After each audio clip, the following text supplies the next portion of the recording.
la gente del otro lado. Son las 10:03 de la mañana, hora argentina.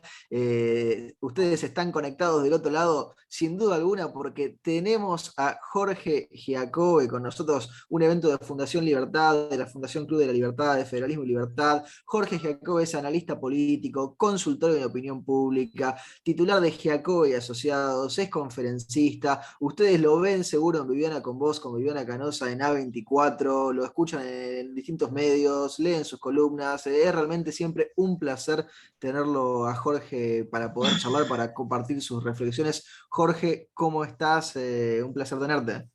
Me arrojan también objetos contundentes por la calle y demás. ¿Ha sucedido Gracias, eso? gracias No lo por... sabía. Nada, no pasa. Jorge, si te parece, ya le contamos a la gente cómo va a estar estructurada la siguiente hora. La idea es que vos nos compartas algunas reflexiones primeras, seguramente nos estarás mostrando algunas filminas, eso durará unos 20-25 minutos, lo que vos vayas definiendo, y luego ya iremos teniendo una charla. Tenemos la ventanita del chat por si quieren ir sumando preguntas mientras vos vas exponiendo, como para departir con la gente del otro lado. Hecho, dale. Yo les doy unos datos. Los datos que vamos a ver son todos datos siempre nacionales de nuestras encuestas mensuales, digamos, del informe que hacemos usualmente para las empresas privadas, digamos, para los suscriptos al informe. Una parte de eso después los hacemos públicos, así que algunos quizás ya vieron y otros no, porque, insisto, son privados, de modo tal que les voy a pedir que estos datos no trasciendan por lo menos la línea del Ecuador. Y entonces después de ver esos datos, hacemos un poquito de debate y me preguntan lo que quieren. Yo les voy a compartir esta pantalla. ¿La están viendo ahí? Sí. Perfecto. Bueno, muy bien. Y vamos a arrancar así. Vamos a arrancar con un poco de clima social. Los argentinos, según lo que nosotros podemos investigar, lo que les podemos preguntar, digamos, y también de lo que podemos analizar, estamos en una etapa de una frustración que es enorme, Y estamos peleados, como dice este título, con el pasado, con el presente y también con el futuro. Me parece que esto es un poco el corolario de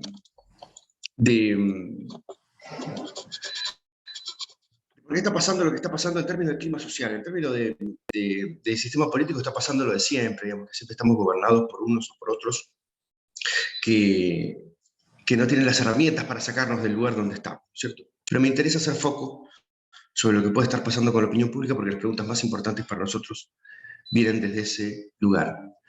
Vamos a arrancar con esta nube de palabras. Ustedes saben que este ejercicio, que es muy usual entre nuestros estudios, se compone de la siguiente manera. El dato se construye de la siguiente manera. Nosotros hacemos una pregunta abierta, donde le pedimos a los argentinos que nos definan en una palabra, a veces a una persona, a veces a una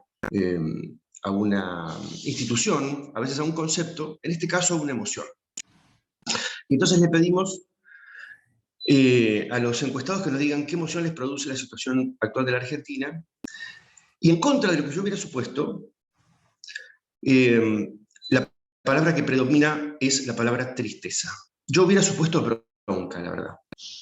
Y sin embargo, lo que vino es tristeza, y después angustia, y después desesperanza, y después bronca. Y después, recién, la primera palabra positiva, que es la palabra esperanza. Bueno, cuando vimos estos datos, nos reunimos con el directorio de mi empresa, todas cabezas que piensan la realidad desde ciencias diferentes, a tratar de ver qué es lo que nos estaba tratando de decir la opinión pública acá. Y es bien interesante, porque entonces concluimos que la tristeza es más representativa que la bronca, en el sentido de explicar por qué los argentinos no estamos en la Plaza de Mayo hoy por hoy. ¿Por qué la Argentina no explota? Es lo que nos preguntan hoy. ¿Por qué no explota?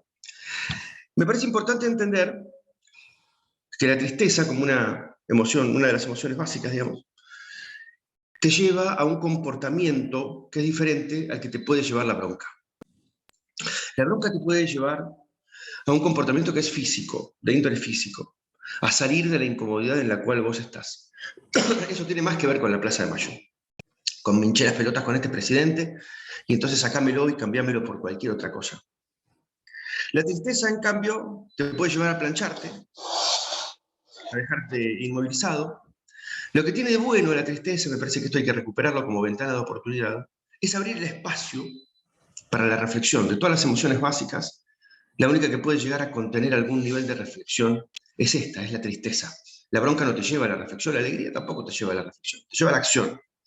En cambio, la tristeza nos puede llegar a dar esta oportunidad. La oportunidad de vernos en el espejo, a mi criterio, los ciudadanos, tratar de diferenciar la culpa de la responsabilidad, es decir, la culpa de los políticos que están ahí sentados a cargo de lo que es de todos y que nos han dicho sistemáticamente, por izquierda, por derecha, por estatistas, por liberales, muchachos, votenme a mí, que todo yo les voy a arreglar los quilombos. Eso es culpa. Y nosotros, como responsables, ¿no? Es decir, disociar la culpa de la responsabilidad. ¿En qué medida los argentinos somos lo suficientemente malos ciudadanos como para haber provocado todas las últimas décadas de la Argentina? Mi padre, siempre, fundador de esta empresa, él siempre me decía lo siguiente: mira, flaco, en el 72 había 7% de pobres y 4% de desocupados. La inteligencia sumada de todos los que vinimos después les deja a ustedes 52% de pobres. Y me decía a título de chiste: peor que nosotros no lo pueden hacer, flaco, porque no hay otros 52 para empobrecer, porque no hay 104 de población. A lo sumo pueden cagarle la vida a otro 48% de la gente. Pero nosotros la cagamos feo. Era un militante de izquierda y me decía, también en el 72, con esos números, nosotros pensábamos que el mundo era injusto y agarramos un fusil para arreglarlo. Y así se los dejamos. Entonces, yo creo que para toda la población, por más que después se enganchen en la cotidiana, en alguno de los 3 lugares de la grieta, que después voy a describir, para toda la población esta sensación pesa, y pesa mucho. Pesa la sensación de que ya probamos, insisto, con civiles y con militares, con peronistas y con radicales, con izquierdas, con derechas, con estatistas y con liberales, y los resultados son los que están a la vista. Y miren hacia el futuro, cuál es el nivel de falta de expectativas, y hasta les diría de falta de ilusión. ¿Cuánto tiempo cree que tardará la economía argentina en crecer nuevamente? Entre 1 o 2 años lo dice el 16% de la gente, entre 3 y 4 años lo dice el 15% de la gente, y la mayoría larguísima, 70% casi, dice que la economía va a tardar 4 años o más en crecer. Es decir, ya 3 años por fuera, o casi 3 años por fuera del gobierno de Alberto. Es decir, los argentinos se empiezan a preparar, y esto me parece que quizás sea un gesto de madurez, para un tránsito largo y profundo. Vuelvo un poquito para atrás. Cuando un ser humano está en una crisis que es larga y profunda, no corta y profunda, sino larga y profunda, esas son las 2 principales características que explican el 95% de las depresiones individuales, y en este caso, las depresiones globales. Nos convierte en una sociedad que está enojada con todo, digamos, que no ve futuro, y que se convierte en punk e inmadura. Una parte grande del sistema político y de los que consumimos política, creemos que los argentinos estamos en capacidad de hacer un esfuercito más como para construir el día de mañana un país que funcione. Y entonces nosotros salimos a preguntar, vamos preguntando en cada encuesta temas diferentes, en qué medida los argentinos están en capacidad de hacer un esfuerzo más. Y encontramos poco paño. Poco paño. Miren esto. ¿Cuánto dinero extra está dispuesto a pagar por el agua y la luz con tal de ayudar a reducir el déficit fiscal? Una de las formas de encarar el problema de la inflación. Una de las formas. Y fíjense que el 58%, 58,5%, dice que no está dispuesto a pagar nada más. Cualquier esfuerzo que plantee un gobierno, este o otro, que tenga que ver con poner más plata, va a arrancar sin el permiso social. Y eso va a ser traumático para el presidente que lo proponga. ¿Ok? Miren esto, bien en función de la discusión por la inflación. ¿Cuál de estos factores es el mayor responsable de la inflación en la Argentina? Y vamos a dividir este gráfico en dos partes, dos grandes partes. 66%, 65,7%, cree que la emisión monetaria es la más responsable de la inflación. Pero todo el resto de este gráfico, es decir, todo lo que está de esa columna hacia la derecha, es todo el gran mundo de la multicausalidad como explicación de la inflación. Es decir, el progresismo o el populismo, como ustedes quieran llamarlo, no es que no tuvo ningún triunfo en la batalla por esta discusión, ¿ok?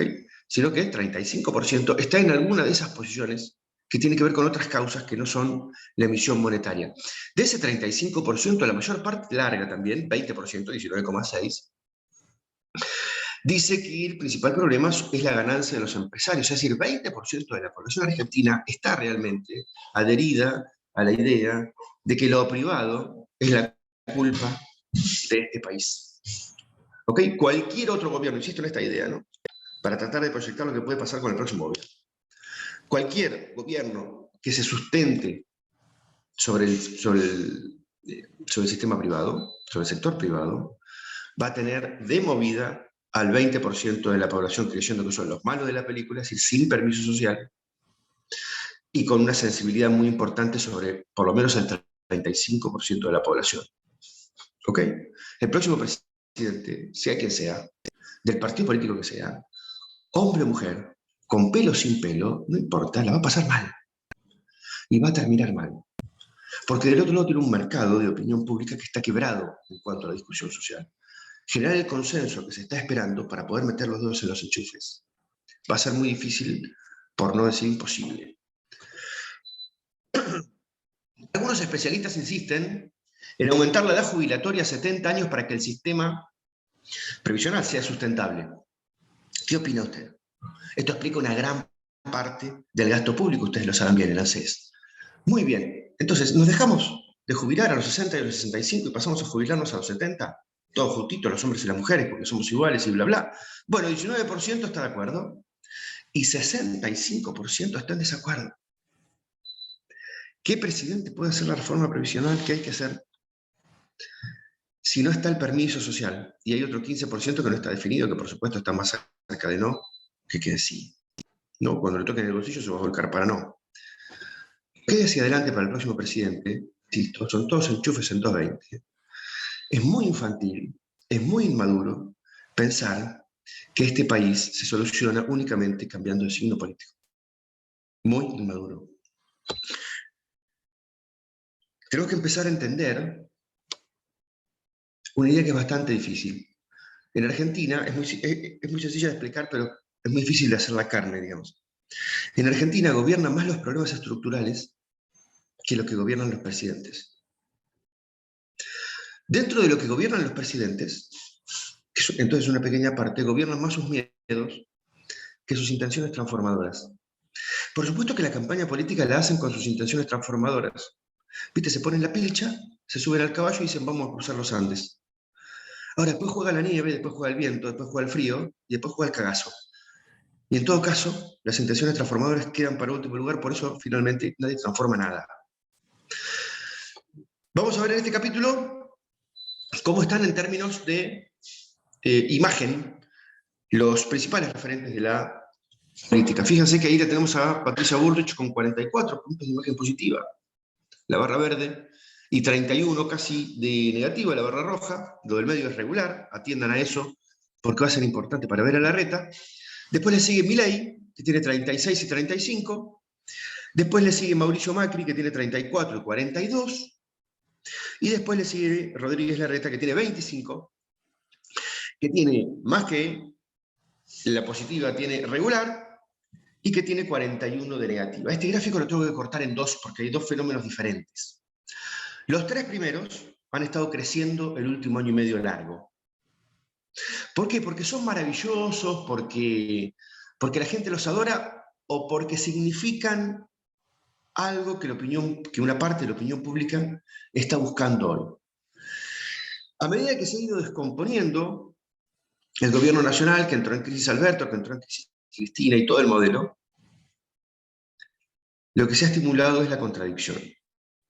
De toda la oposición, no todos los personajes son contradictorios con lo que está sentado de la misma manera, con el mismo filo, incluso les diría con la misma contundencia. La opinión pública el último año y medio buscó, miró, se vio seducida por las personas que representan el mayor filo en contra del gobierno. ¿Ok? Cuando nosotros analizamos imágenes de los políticos, sabemos que estamos analizando apenas una pequeña parte, que es cuánto. Lo importante también es analizar el qué o el porqué de estas imágenes. ¿Por qué Patricia Bullrich tiene esa imagen hoy? ¿Por qué la tiene Milei? ¿Por qué la tiene Macri?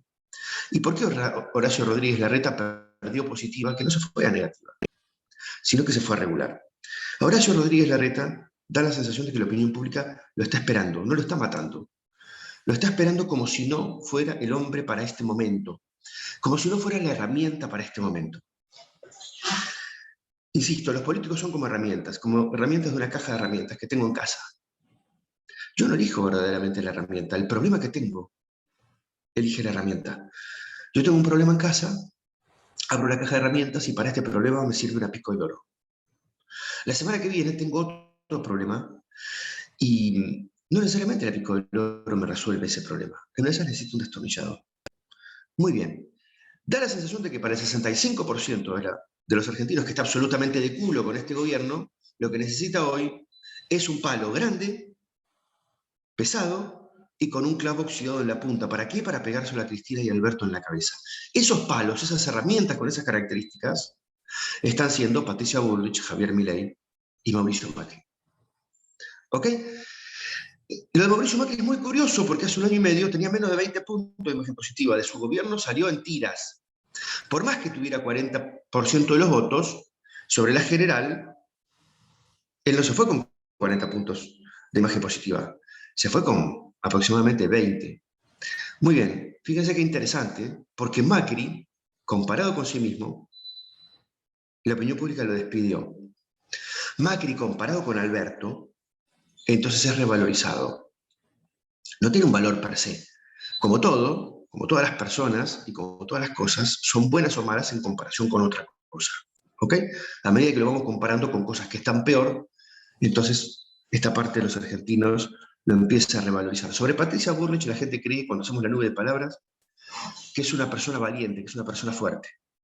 Da la sensación de que el momento necesita ese tipo de actores.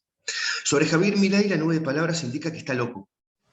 Y lo dicen los que tienen imagen positiva de él y los que tienen imagen negativa de él. Es decir, es loco positivo y es loco negativo. Hay una parte enorme de la población argentina que está disgustada, esto lo vamos a ver en algunos datos después, que está disgustada con todo, no con una parte. Y que cuando alguien viene y les dice, che, ¿sabes qué? Yo vengo con un bidón de nafta para rociarlos a todos e incendiarlos, en términos simbólicos, por supuesto lo digo, es lógico que una parte de la población se siente identificada con esa angustia. ¿Ok? De Mauricio Macri ya les hablé y de Horacio Rodríguez Larreta.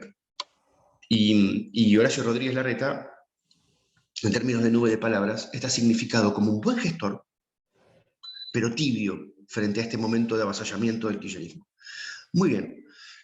Esto es cuán queridas son cada una de las herramientas que tienen atributos de identidad diferentes hoy. Esta es la foto de hoy. ¿Es la foto del 23? No, no necesariamente. No necesariamente. Hay que ver cuál es el espíritu del momento para el 23. Si todavía estamos en este clima donde el kirchnerismo está enfervorizado, donde vamos por todo y la gente está asustada con Cristina porque aparece la araña y son aracnofóbicos, entonces es muy probable que el clima siga yendo hacia las herramientas más potentes. Si vamos hacia un 23 donde ya se sabe que el Frente de Todos pierde, y entonces en realidad hay que empezar a discutir quién es el próximo administrador del consorcio de propietarios, una de esas favorece a los que tienen más atributos de gestión. ¿Ok? Muy bien, más abajo, Capichetto, y bastante más abajo están Cristina y Alberto. Cristina tiene menos de 20 puntos de imagen positiva y 73 de negativa. Ahora nos vamos a ir dando cuenta por otros datos que estos no son los datos reales del kirchnerismo. El kirchnerismo va a medir 30, va a medir 33, por no decir 35,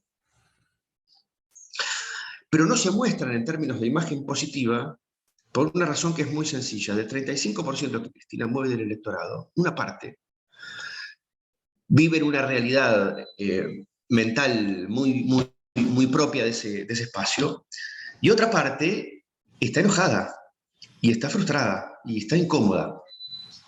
Y es el kirchnerista que te dice que Alberto es un pelotudo y que Cristina la cagó. No es que van a votar otra cosa, pero no están contentos tampoco. Te dicen que Cristina eligió mal. Ahora, esta gente no se va a fugar, o a mi criterio no se va a fugar. Cuando en la oferta de lo electoral aparezca una boleta de Juntos por el Cambio, que para ellos es el neoliberalismo, y cuando aparezca una boleta de Javier Milei, que para ellos es el recontra del neoliberalismo, y también el nazismo, y también los templarios, los masones, los Illuminati, y los extraterrestres que construyeron las pirámides de Egipto, entonces van a volver a Cristina porque no tienen chances. ¿Qué van a votar? ¿A Del Caño? Se van a volver a broquelar frente a la oferta. ¿Ok? Alberto está absolutamente destruido. Este hombre que acá lo estamos viendo con 12 puntos de imagen positiva, en algún momento en estas encuestas, en mis encuestas, con la misma metodología, con la misma muestra, en algún momento tuvo 68 puntos de imagen positiva. Y hoy tiene 12. 12. Se cayó como un piano de un quinto piso. Después, si quieren, entramos en ese caminito hacia abajo, digamos. Miren qué interesante, otro retrato del clima social. ¿Qué imagen tiene usted del humorista Alfredo Casero? El tipo va a un programa de televisión, golpea una mesa, insulta a todo el mundo, a los que estaban ahí, a los que no estaban ahí, y nosotros salimos a medirlo y aparece con 52 puntos de imagen positiva. 52 puntos de imagen positiva y 20 de negativa. ¿Qué dijo Casero? ¿Qué dijo de interesante Casero? O lo que apareció con Casero es una emocionalidad a flor de piel, exacerbada, desprolija, dependiendo de quién lo vea, pero fuera de timing, pero con lo cual todos nos identificamos. Alfredo Casero, insisto, Alfredo Casero, díganme qué dijo, lo importante es que golpeó la mesa y apareció con 52 puntos de imagen positiva. Y cuando hacemos una nube de palabras, lejos la gente de pensar que el tipo es un estúpido o un sacado, hablan de un hombre sincero. De un loco también, de un genio, pero por sobre todas las cosas de un sincero. Entonces lo que nos está pasando es que la mayor parte de los argentinos, todos queremos golpear alguna mesa. Y todos queremos golpear alguna mesa, que todos se den cuenta que estamos golpeando esa mesa. Ahora, volvamos atrás. ¿Por qué no estamos golpeando la mesa que se llama Plaza de Mayo?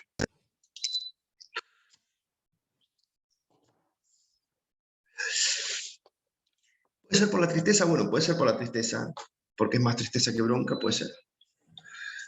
Hay como dos caminos para analizar, en este caso, qué es lo que no está pasando. Los argentinos, décadas atrás, o les diría toda nuestra historia, se compone de lo siguiente. Nos enojamos, votamos un presidente, nos ilusionamos como niños, se nos rompe el corazón, y entonces no podemos gestionar nuestra ansiedad, y salimos a la Plaza de Mayo o a la Plaza del Pueblo, la que fuera, a sacárnoslo de encima. Esta ha sido la dinámica de siempre. Antes era cambiármelo por cualquier cosa de civil o de militar, como decía antes, peronista, radical, no importa, sacámelo, dame cualquier otra cosa, pero sacámelo encima. En el 2001 fue sacámelo de encima, pero siempre dentro del juego de la democracia. Bueno, un pequeño avance, pero en definitiva vamos a descalzar un presidente, vamos a hacer sentir nuestra queja, y las soluciones nunca vinieron.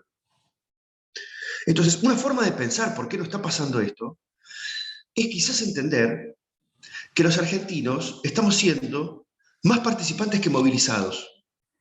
Si participamos de la discusión social, pero ya no le ponemos el cuerpo. No tiene sentido la Plaza de Mayo. La Plaza de Mayo ya no es una arena de la política como era hace 20 o 30 años atrás. Puede ser que hoy estemos más maduros en este sentido, en este pequeño sentido, y que cumplamos los contratos. No, flaco, vos me dijiste que lo ibas a arreglar, sentate y arreglalo. No es que si la cosa se pudre y vos te vas. Esa es una línea de pensamiento. La otra línea de pensamiento es pensar que ya somos una sociedad que está tan vapuleada que estamos en una situación de abulia total. Yo les puedo definir cuál de cada una. No, tengo dos hemisferios cerebrales que muchas veces no piensan igual y en este caso no piensan igual. Cada uno de ustedes puede llegar a sus propias conclusiones. Vamos al comportamiento de los votantes en función de voto genérico. Primero de voto genérico. ¿Cuántas partes tiene la grieta de la Argentina? Y cómo se comportan y qué es lo que están consumiendo. Tres públicos, no dos, tres públicos, tres. Fíjense esta pregunta, ¿cuál es su posición respecto del Frente de Todos? 23% dice quiere que el Frente de Todos gane las elecciones, pero Jorge, dijiste que van a ser 35, sí, claro. 63% dice que quiere que pierda las elecciones. Y después hay 14% de me da lo mismo. ¿Quién dice me da lo mismo? Que el Frente de Todos gane o pierda las elecciones en la Argentina. ¿Quién lo dice? Yo creo que este 14% es el kirchnerista que les decía que está enojado, que después va a terminar votando.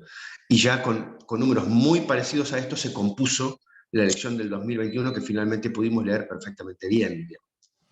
¿Ok? De modo tal que me parece que hay que sumar la mayor parte de este amarillo a ese 23%, y ya estamos en 35, estamos en 33, estamos en lo que mostró el kirchnerismo en la última elección, la recuerdo, sacó 33 puntos. Cristina, en la peor de las circunstancias, te pone 33 puntos en las urnas.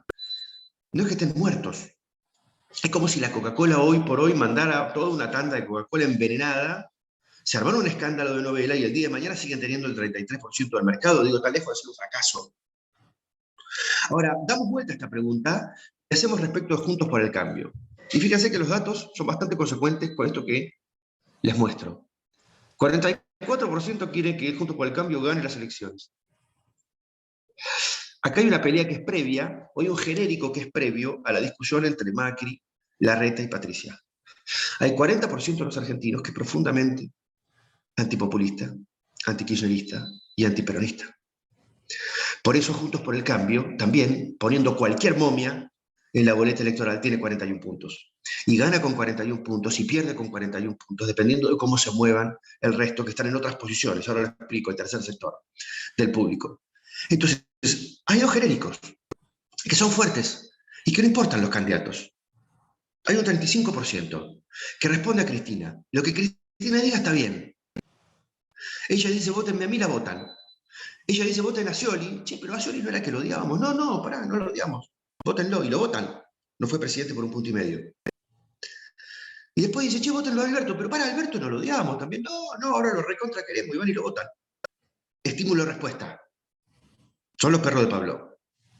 Del otro lado, hay 40 puntos de antipopulismo que también son perros de Pablo. Que le ponen a Macri, o le ponen a cualquiera, y con tal de voltear al kirchnerismo, son capaces de voltear cualquier cosa, de votar cualquier cosa.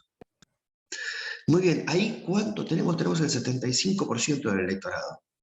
Y lo que decide es el 25%, que se parece mucho a este me da lo mismo, que resta.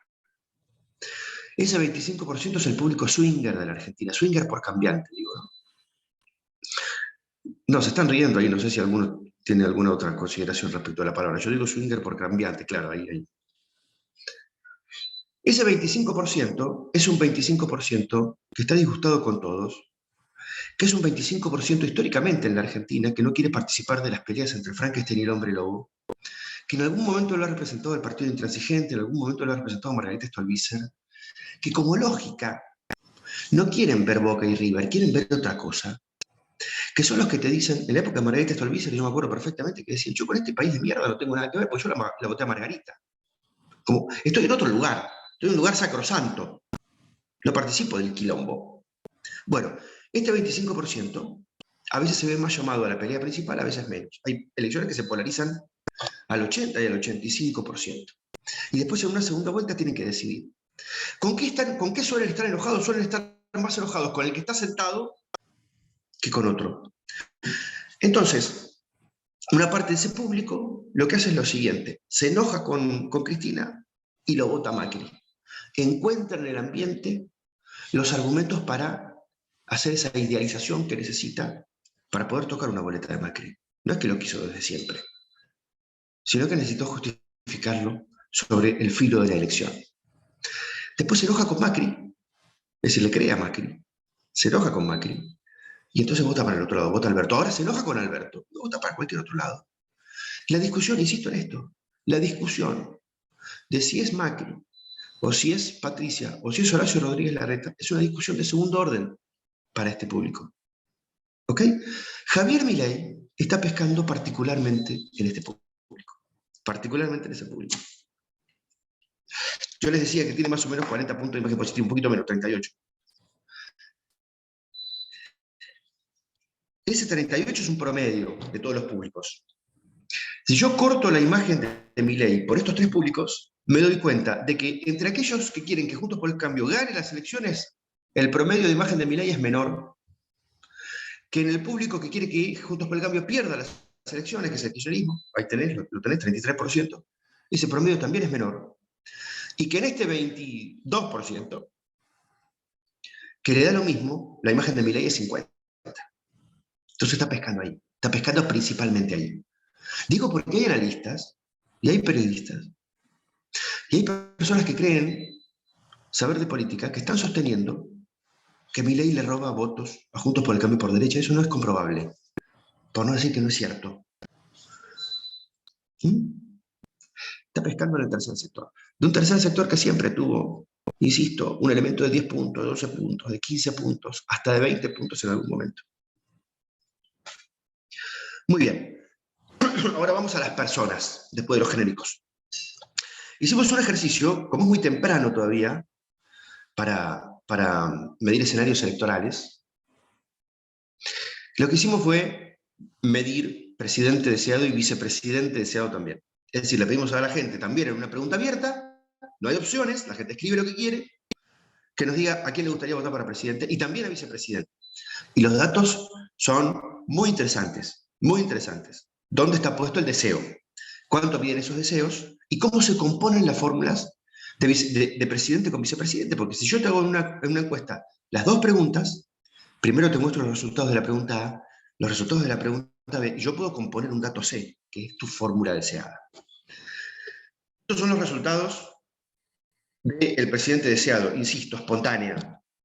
Podés poner a quien quieras. Aparece Macri, aparece Milei, aparece Patricia Bullrich, aparece Cristina, el no sabe, no contesta, Larreta y Alberto.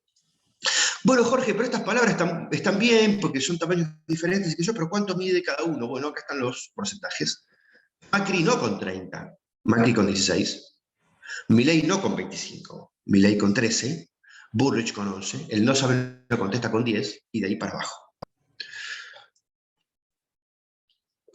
Muy bien, y el vicepresidente, acuérdense estos datos, Macri, Milei, Bullrich, no sabe, no contesta, después Cristina. El vicepresidente, Patricia Bullrich, está puesta en un lugar también de mucho deseo, bastante para presidente y muchísimo para vicepresidente. Fíjense que ya Macri no aparece, lo tenemos a Milei también, tenemos mucho de no sabe, no contesta, y después está Cristina, Larreta, Kicillof, más chiquitos. ¿Y un porcentaje cómo es? Patricia Bullrich con 19, el no sabe, no contesta con 13 puntos, Milei con 11, y después todos abajo de 6. Muy bien, y en términos de fórmulas, vamos a verlo directamente de porcentajes. Piensen esto. En cada fórmula que veamos, piensen en qué medida es probable o improbable que esa fórmula esté finalmente en la góndola para ser elegida. Lo que gana es no sabe, no contesta para presidente, con no sabe, no contesta para vicepresidente, que me parece muy sintomatológico de este conjunto argentino que está absolutamente en pelotas, ¿no? De hecho, me parece, hasta empiezo a sospechar que muchas veces hemos votado a no sabe, no contesta, con no sabe, no contesta, y que muchas veces han gobernado, ¿no? Incluso creo que los últimos 200 años de este país. La fórmula que sigue es Macri con Patricia Bullrich. ¿Es una fórmula probable? Bueno, le asigno bajas probabilidades, pero no es absolutamente imposible. Las dos fórmulas que siguen, que si las sumamos ganan, son Milei con Bullrich y Bullrich con Milei. Esto sería muy difícil, tendría que producirse un cisma en el sistema político. o Milei se tendría que meter en Juntos por el Cambio, tendría que usar el bidón de nafta para solucionar algunos temas adentro de Juntos por el Cambio mucho antes que el Banco Central, o Bullrich tendría que romper Juntos por el Cambio e irse con Milei. Es bastante improbable y sin embargo es lo más deseado. Lo que le sigue es Alberto con Cristina. Esto es muy difícil, digamos. Muy, muy difícil que Alberto vuelva a ser candidato. Le sigue Cristina con Kicillof. Cristina, como candidata para presidente, ya dijo, ha dicho 1000 veces que no quiere y ha demostrado 1000 veces que no quiere. Ella está en capacidad de construir candidatos, pero no en representar ella esas candidaturas. La reta con Bullrich, bueno, pero ya tiene 2.2. Cristina con Alberto tampoco. Fíjense entonces, una fórmula probable es Milei con Expert, mide 2%. Fíjense que entonces el deseo de los argentinos está tan enquilombado, está tan desordenado, que casi todo lo que estamos viendo en esta lista es absolutamente improbable, por no decir imposible. Es lógico que el momento sea gris, es lógico que el momento sea oscuro, porque tengo una serie de deseos como ciudadano que no están en la góndola y que no van a estar en la góndola. ¿Cómo van a decantar estos deseos? Cuando Bullrich y Milei estén en fórmulas diferentes, toda esta gente que tiene el deseo de que vayan juntos, ¿qué va a hacer? ¿Qué decisión va a tomar? ¿Ok? Muy bien. Si vemos la oferta por problemas, lo vemos más enquilombado también. Yo no quiero hacer una charla de 40 minutos porque tengo mucho dato respecto de esto, pero traje algunos muy pequeñitos para significar esto. Los argentinos vamos a votar un próximo presidente y lo vamos a votar sobre una serie de deseos. Ese presidente o va a pulsar esos deseos de la opinión pública porque tiene percepción social, o los va a pulsar porque los encuestadores se los vamos a decir. Esos deseos, nosotros los llamamos permiso social. Permiso social para hacer una política, para implementar una política o una acción u otra. Va a ganar aquel que pueda representar esos deseos que son teóricos. El tema es en qué medida, a la hora de implementarlos, le vamos a quitar ese permiso social o lo vamos a sostener. Aquello que se decía en Malvinas respecto de la comandancia, ¿no? Animémonos y vayan. Los animamos todos y van ustedes. Después los dejamos solos. Miren esto, ¿qué debería hacer el gobierno con los planes sociales? Otro de los grandes quilombos del gasto de este país. 49% cree que hay que reducirlos, 48% cree que hay que reducirlos, 47,8%. 20% dice que hay que cortarlos a todos. ¡Wow! Lo sumamos, tenemos 60, 75% de la población dice que esto hay que bajarlo o cortarlo. Bien.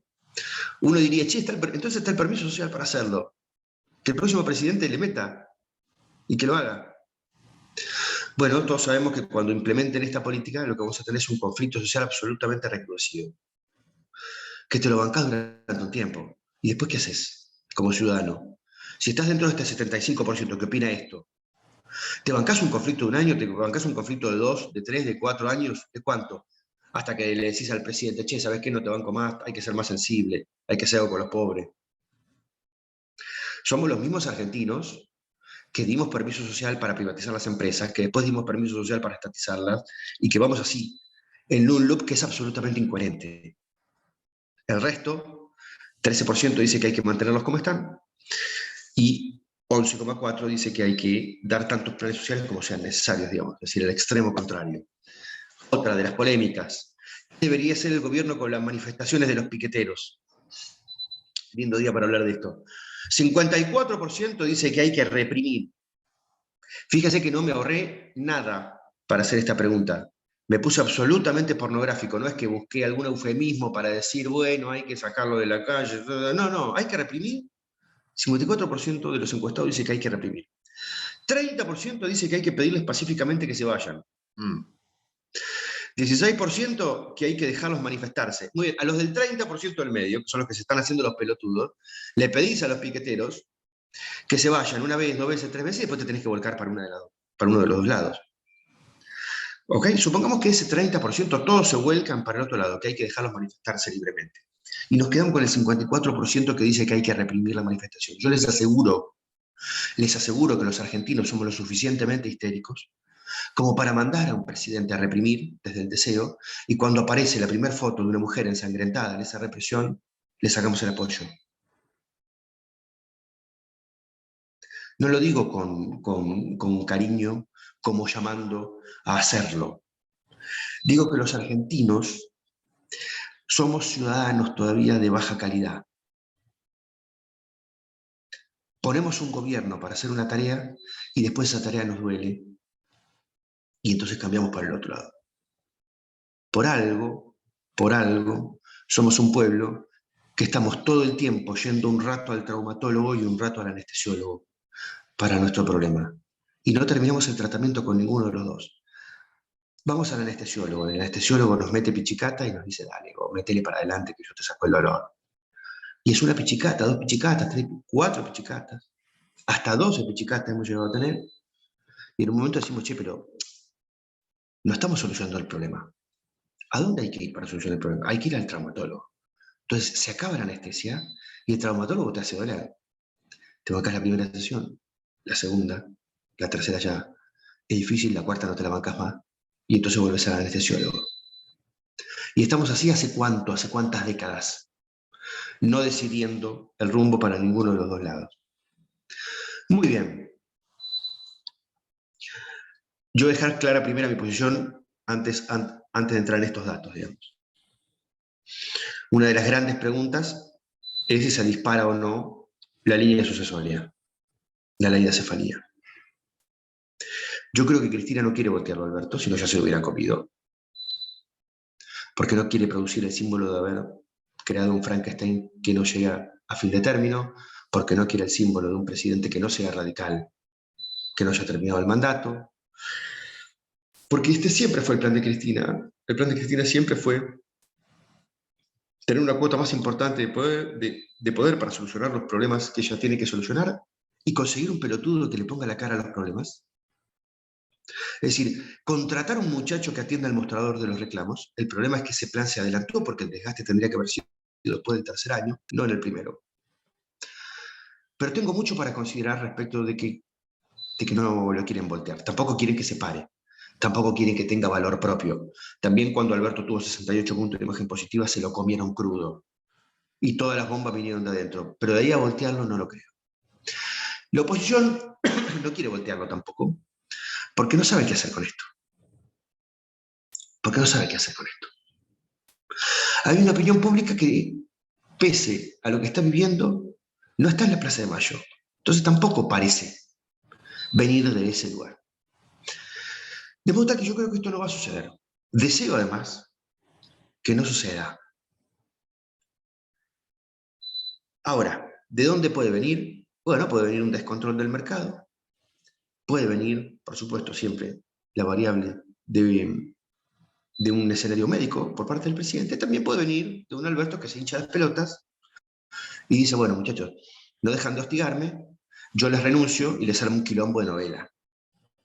Porque Cristina no va a querer gobernar, va a pasar la mano, y el kirchnerismo está muy aterrorizado respecto de la línea sucesoria. En la línea sucesoria hay una sola persona, no la voy a nombrar, pero ustedes van a saber, hay una sola persona a la cual se le dilatan las pupilas y se agrega saliva porque se dispare la ley de cefalía. Una.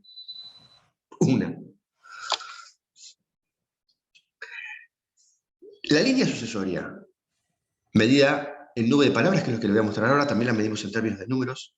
La mayor parte de la población no desea que Alberto renuncie, la mayor parte de la población tampoco cree que Alberto vaya a renunciar, pero en todo caso el país queda a cargo de personas que están significadas. ¿Se acuerdan que yo les mostré la imagen? Eso es el cuánto, y las nubes de palabras, que es el qué significan. Las personas que componen la línea sucesoria están significadas de esta manera. A Alberto Fernández la opinión pública lo ve como un títere, como un inútil y como un mentiroso.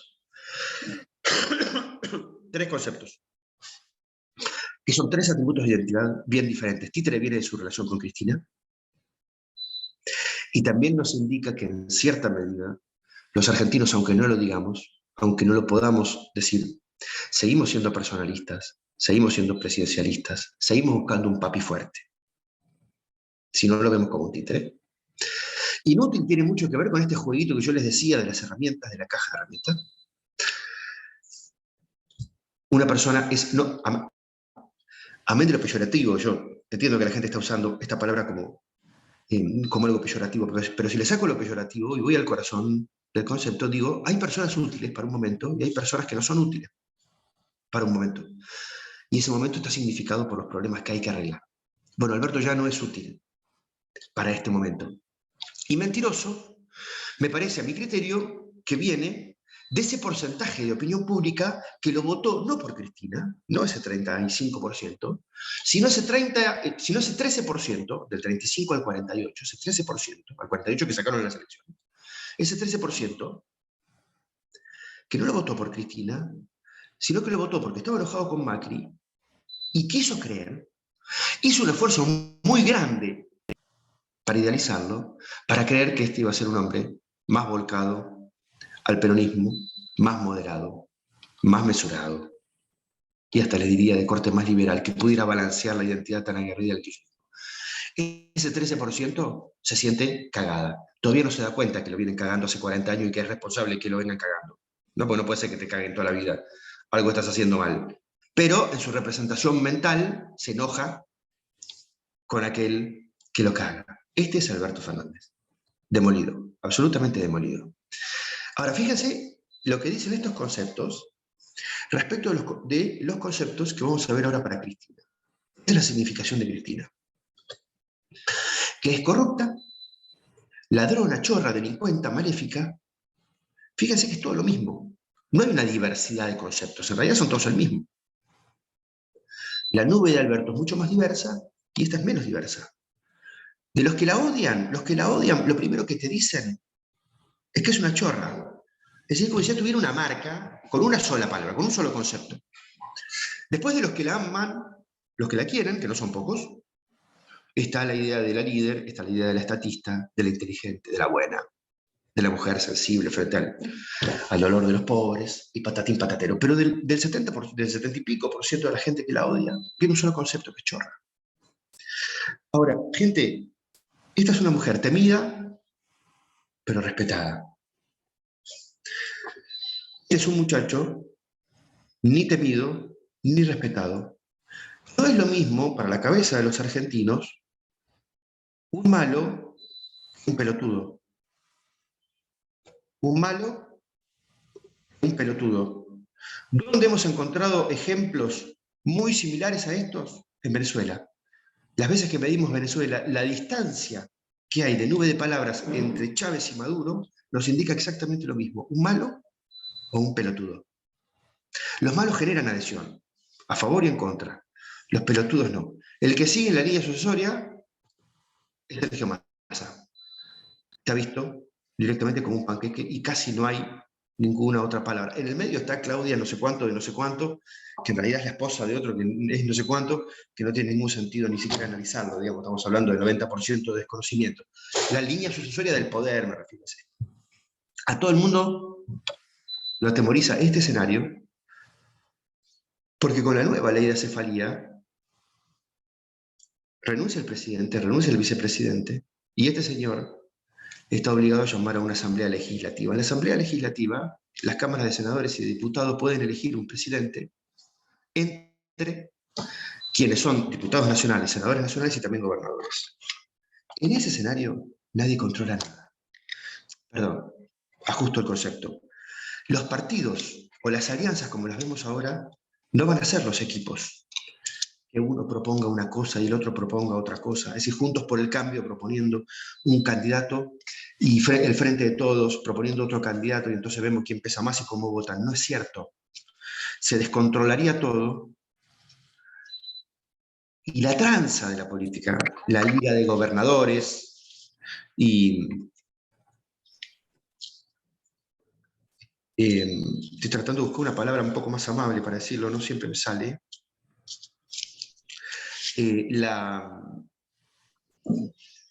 Bueno, la mafia interna cosería votos para un lado o para el otro, por un criterio que no tiene nada que ver con los partidos políticos, de modo tal que la situación es de absoluto descontrol para todo el mundo, sobre todo para los que lideran el Frente de Todos y para los que lideran Juntos por el Cambio como alianzas electorales. ¿Ok? Si los factores de decisión, las mesas de decisión se compondrían de cualquier, con cruces que serían absolutamente locos. Fíjense nomás, del último mes y medio, las fotos que ha habido públicas, de personas con mucho poder juntos en la foto, pero que pertenecen a diferentes espacios políticos. Y punto. Y no hay nada más para decir. Algunas de esas fotos, ustedes las miran y dicen, che, estos son los Peaky Blinders. Y bueno, ¿qué están haciendo los Peaky Blinders? Hasta ahí terminamos los datos. Espero no haberme ido si me fui a la mierda con el tiempo, perdón. Si querés abrimos preguntas. Impresionante, Jorge, me parece que hablo por todos con esta exposición. Nos has mantenido con la atención siguiéndote lo que nos ibas contando, mostrando y explicando de una manera realmente muy llevadera de una situación que nos preocupa a todos. Jorge, el trabajo que haces vos y que hacen en Giacobo y Asociados es realmente siempre excelente, no hace falta que lo diga. Nos queda algún minutito, vamos a tratar de aprovecharlo y no robar tampoco más tiempo del que teníamos alocado. Eh, fui notando varias cosas, ¿no? Pero, ¿quién es ese 12% que tiene imagen positiva de Alberto Fernández, Jorge? ¿Quiénes son ese 12% que dicen Alberto Fernández es una buena opción? A mí me gustaría tener respuesta para todo, negro, pero no la tengo. Yo tampoco sé quiénes son. Pero Pero hay es mucha gente que vive impresionante, del ¿no? Estado.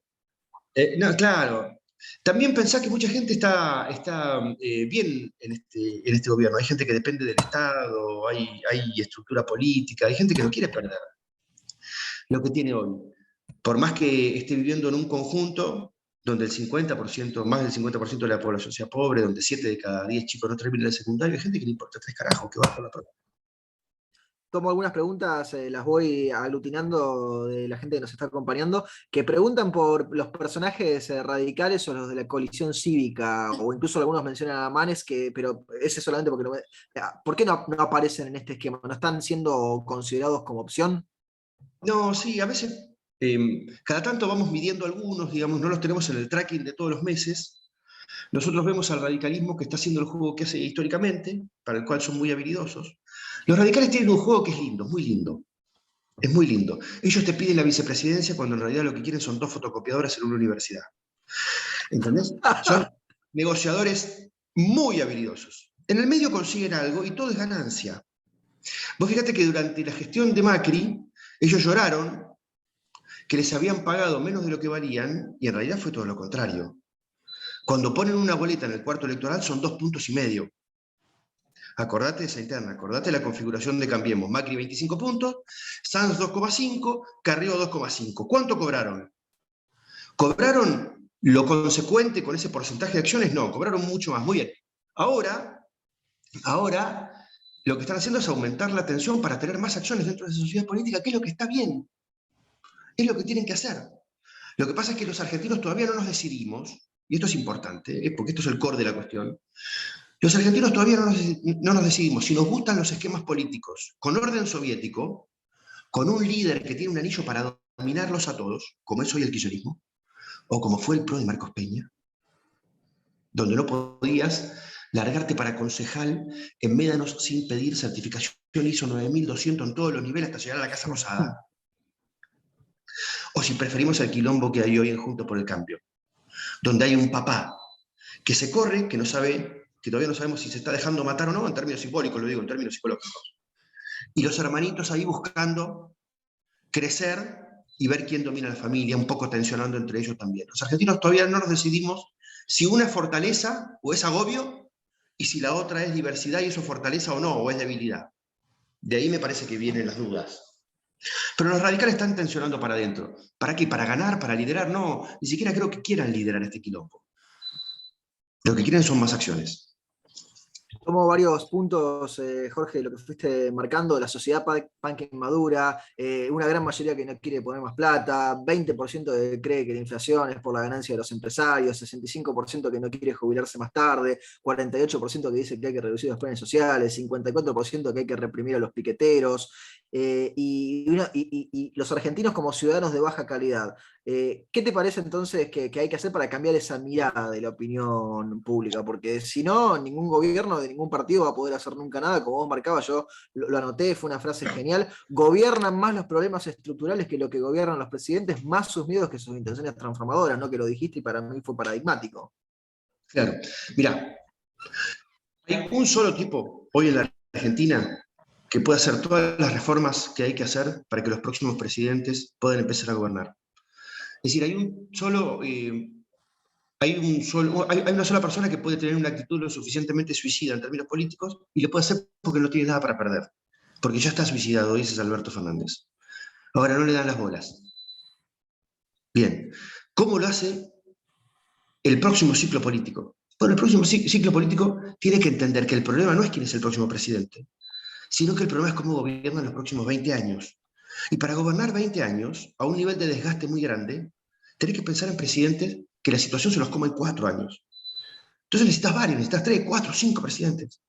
Y que recién empiece a disfrutar de la situación y de cierto prestigio el tercero, el cuarto, el quinto.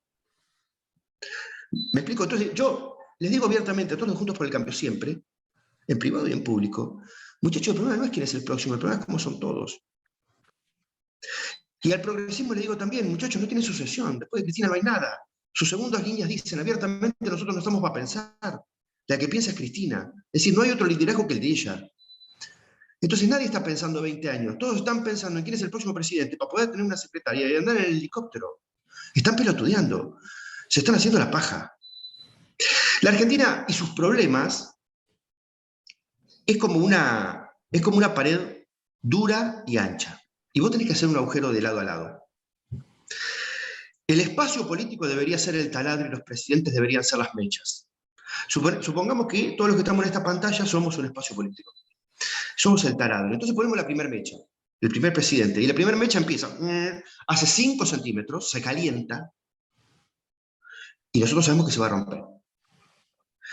Nuestro deber es sacarla antes de que se rompa. Antes de que se rompa, porque si se rompe tenés que empezar el agujero al lado. Sacarla, guardarla en la caja de herramientas, agradecerle, despedirla y poner la próxima mecha. Que la próxima mecha haga otros 5 centímetros y en todo caso veremos cuántas mechas necesitamos hasta llegar del otro lado. Bueno, lo que pasó, por ejemplo, con Juntos por el Cambio, es que arrancaron con la primera mecha se recalentó y dijeron, vamos a darle con esta, porque esta es fantástica, y metele. Y se rompió. Jorge, te hacemos la última pregunta porque ya llegamos a la hora, era lo que nos habíamos comprometido de tiempo. Y hacemos así, para que veas la cantidad de hilos y las cosas en las que nos dejaste pensando y cómo la gente después también lo va a seguir viendo y te va a seguir escuchando de nuevo. Te tiro 4 puntos, vos elegís de cuál querés hablar para cerrar, ¿sí? Y así tratamos de resaltar un poco de todo. Hablaste del lugar de la Plaza de Mayo. La pregunta de la contracara podría ser cuál es el lugar de las redes sociales. Te dejo boleta única y elecciones desdobladas, también como tema para ver si querés decir algo, vos elegís. Las internas liberales, que es algo que seguramente vas a estar midiendo en este mes que se va dando. Y eso de lo bastante improbable, lo de la góndola, pero bastante deseado, queremos lo que no podemos obtener los argentinos, eso en parte ya lo respondiste. La que vos quieras la tomás, Jorge, pero para que veas todo lo que nos dejaste pensando. Los liberales por la tribuna. Vamos con los liberales por la tribuna. Eh, Mira, yo pienso lo siguiente, me parece una gran noticia que el liberalismo haya vuelto a la mesa de la discusión argentina, me encanta.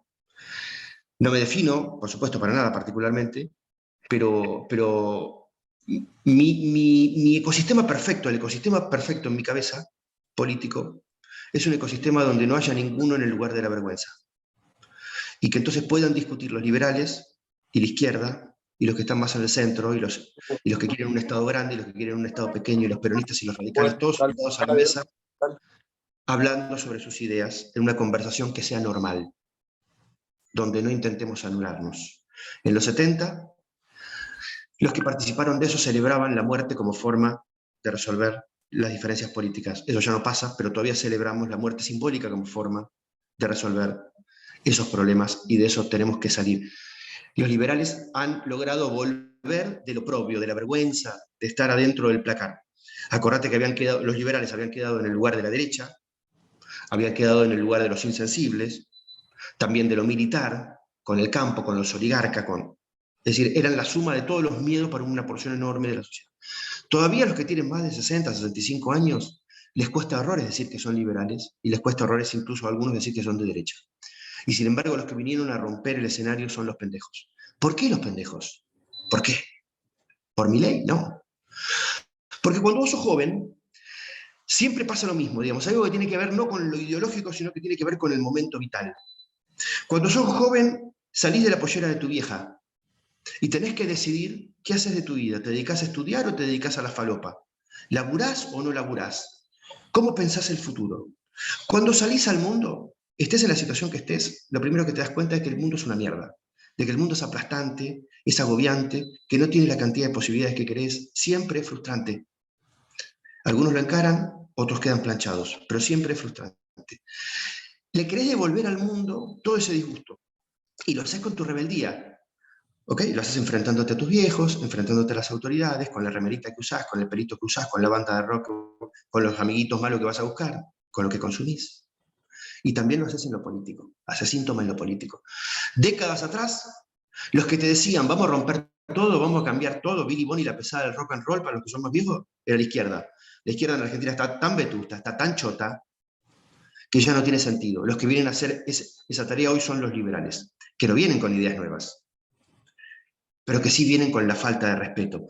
Entonces, a mí me parece un gran momento, pero hay que entender que es un momento adolescente.